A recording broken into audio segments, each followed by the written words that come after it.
خیر ان لوگوں نے شرم کے مارے امام صاحب کو پیسوں کے بارے میں پوچھنا مناسب نہیں سمجھا، مگر اس دن کے بعد سے وہ امام صاحب سے کترانے لگا۔ دوستو اس واقعے کو پورا 1 سال بیت گیا۔ پھر رمضان کے مہینے میں اسی گھر میں امام صاحب کی دعوت کی باری آ گئی۔ شوہر نے بیتے رمضان کے واقعے کو سامنے رکھتے ہوئے بیوی سے مشورہ کیا کہ اس بار امام صاحب کی دعوت نہیں کریں گے، مگر اس کی بیوی اچھی تھی، وہ اپنے شوہر سے بولی کہ ہو سکتا ہے امام صاحب کی اس دن کوئی پریشانی یا مجبوری رہی ہوگی، اس لیے انہوں نے وہ پیسے اٹھا لیے ہو، ہمیں ان کو معاف کر دینا چاہیے اور اس بار بھی ان کی دعوت کرنی چاہیے۔ دوستو شوہر نے اپنی بیوی کی بات مان لی اور امام صاحب کو اس بار بھی دعوت کروائی۔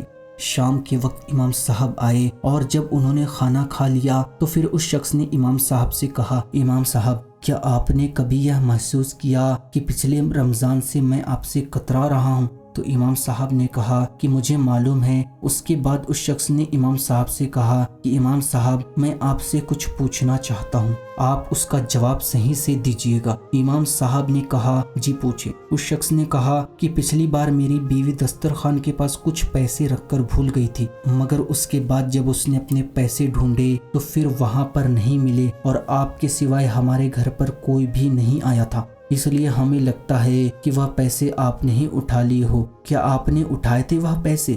تو یہ سن کر امام صاحب نے فوراً جواب دیا کہ جی ہاں وہ پیسے میں نے ہی اٹھائے تھے۔ یہ سن کر اس شخص کے ہوش اڑ گئے۔ امام صاحب نے اس کو بتایا کہ اس روز میں نے دسترخوان کے قریب میں کچھ نوٹوں کو بکھرتے ہوئے دیکھا، کھڑکی بھی کھلی ہوئی تھی اور پنکھا بھی چل رہا تھا، مجھے لگا کہ کہیں یہ پیسے باہر اڑ نہ جائے، اس لیے میں نے ان نوٹوں کو جمع کر کے اٹھا لیا۔ اتنا کہہ کر امام صاحب اپنا سر جھکا کر رونے لگے۔ یہ دیکھ کر میاں بی بی دونوں پریشان ہوئے اور پوچھنے لگے امام صاحب کیا بات ہو گئی، آپ رو کیوں رہے ہیں؟ امام صاحب نے کہا کہ میں اس بات پر نہیں رو رہا ہوں کہ آپ لوگوں نے مجھ پر الزام لگایا اور شک کیا، آپ لوگوں نے مجھے بے عزت کیا، بلکہ میں اس بات کی وجہ سے رو رہا ہوں کہ آج اس بات کو پورا 1 سال بیت چکا ہے اور اس 1 سال میں تمہارے گھر میں کسی نے بھی قرآن پاک کو چھوا تک نہیں۔ اگر کوئی ایک بار بھی صرف قرآن پاک کو کھول بھی لیتا تو تمہیں تمہارے پیسے مل جاتے۔ اتنا سنتے ہی وہ شخص دوڑتا ہوا گھر میں رکھی قرآن پاک کے پاس گیا اور جلدی سے اس کو کھول کر دیکھا تو قرآن پاک میں وہ سارے پیسے موجود تھے۔ یہ دیکھ کر وہ شخص بہت شرمندہ ہوا اور قرآن پاک کو چومنے لگا اور امام صاحب سے معافی بھی مانگا، اور اس نے امام صاحب سے کہا کہ اب وہ ہر روز قرآن پاک کی تلاوت کرے گا۔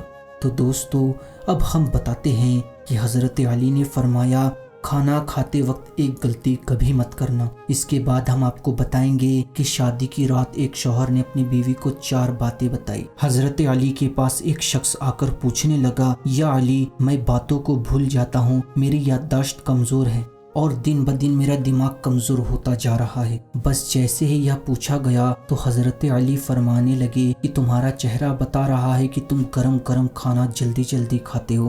یاد رکھنا جو انسان گرم گرم کھانا جلدی جلدی کھاتا ہے تو اس کا دماغ کمزور ہو جاتا ہے اور جسمانی بیماریاں وجود پر اختیار رکھتی ہے اور یوں وہ باتوں کو بھولنا شروع کر دیتا ہے۔ تو وہ شخص پوچھنے لگا، یا علی میں کس طرح سے کھانا کھاؤں جس سے میرے دماغ اور جسم کو صحیح فائدہ ملے؟ تو حضرت امام علی نے فرمایا کھانا کھانے سے پہلے اللہ پاک کا نام لے کر کھایا کرو، کھانا بیٹھ کر کھایا کرو، سیدھے ہاتھ سے کھایا کرو اور کھانا ٹھنڈا کر کے چھوٹے چھوٹے نوالے توڑ کر منہ میں ڈالا کرو اور خوب چبایا کرو، اور کھانا کھانے کے فوراً بعد پیٹ بھر کر پانی نہ پیا کرو۔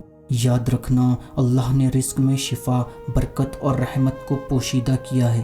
جو انسان صحیح طریقے سے کھانا کھاتا ہے اور کھانے کے بعد اللہ کا شکر ادا کرتا ہے تو وہ کھانا اس کے جسم کے لیے شفا بھی بن جاتا ہے اور دوا بھی بن جاتا ہے اور برکت اور رحمت کی ضمانت بھی بن جاتا ہے۔ تو دوستو اب ہم آپ کو بتاتے ہیں کہ شادی کی پہلی رات شوہر نے اپنی بیوی کو 4 باتیں بتائی۔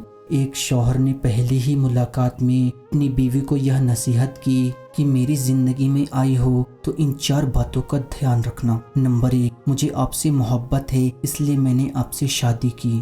اگر تم مجھے پسند نہیں ہوتی تو میں نکاح کے ذریعے تمہیں اپنے گھر میں نہیں لاتا، اور میں ایک انسان ہوں، فرشتہ نہیں۔ اگر مجھ سے کبھی کوئی غلطی ہو جائے تو صبر کر لینا اور چھوٹی موٹی باتوں کو نظر انداز کر دینا۔ نمبر 2، مجھے ڈھول کی طرح نہ بجانا۔ بیوی نے پوچھا اس کا کیا مطلب ہے؟ شوہر نے کہا کہ اگر میں غصے میں ہوں تو مجھے اس وقت کوئی جواب نہیں دینا۔ دوستو، اگر مرد غصے میں ہو اور عورت نظر انداز کر جائے، یا پھر عورت غصے میں ہو تو مرد نظر انداز کر جائے، تو یہی بہتر ہے۔ دونوں کا ایک وقت میں غصہ کرنا یا غصہ ہونا ایسا ہے جیسے ایک رسی کو دونوں طرف سے کھینچنا۔ اگر ایک رسی کو دونوں طرف سے کھینچا جائے تو رسی ٹوٹ جائے گی، اور اگر ایک طرف سے رسی کو ڈھیلا چھوڑ دیا جائے تو رسی نہیں ٹوٹے گی۔ نمبر 3، مجھ سے راز کی ہر باتیں کرنا، لیکن لوگوں کے گلے شکوے شکایتیں کبھی مت کرنا۔ اور نمبر 4، دل ایک ہے، یا تو اس میں محبت رہ سکتی ہے یا تو نفرت۔ ایک وقت میں دونوں چیزیں دل میں نہیں رہ سکتی۔ اگر زندگی میں میری کبھی کوئی بات بری لگے تو اسے دل میں نہیں رکھنا۔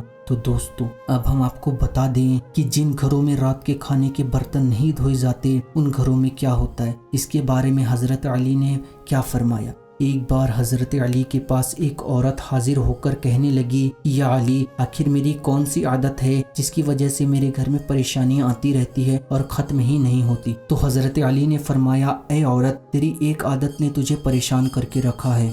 تو وہ عورت کہنے لگی، یا علی، کون سی عادت؟ حضرت علی نے فرمایا، تم رات کو سونے سے پہلے کھانے کے برتن ایسے ہی چھوڑ دیتی ہو۔ یاد رکھنا، جو انسان کھانے کے برتن صاف کیے بغیر رات کو ایسے ہی چھوڑ دیتے ہیں تو شیطان ان میلے برتنوں کی مہک کو سونگھتے ہوئے اس گھر تک پہنچتا ہے، اور یوں اس گھر کے لوگ آپس میں لڑنے جھگڑنے لگتے ہیں، نفرت کرتے ہیں، اور گھر کا سکون اور برکت ختم ہو جاتا ہے۔ تو اے عورت، اپنے رات کے برتن کھانے کے بعد دھو لیا کرو۔ اللہ کے کرم سے شیطان جن تمہارے گھر سے دور رہیں گے اور ہر پریشانی تمہاری زندگی سے ختم ہو جائے گی۔ تو دوستو، آج کے اس ویڈیو میں بس اتنا ہی۔ ملیں گے انشاءاللہ تعالی اگلی ویڈیو میں، تب تک کے لیے اللہ حافظ۔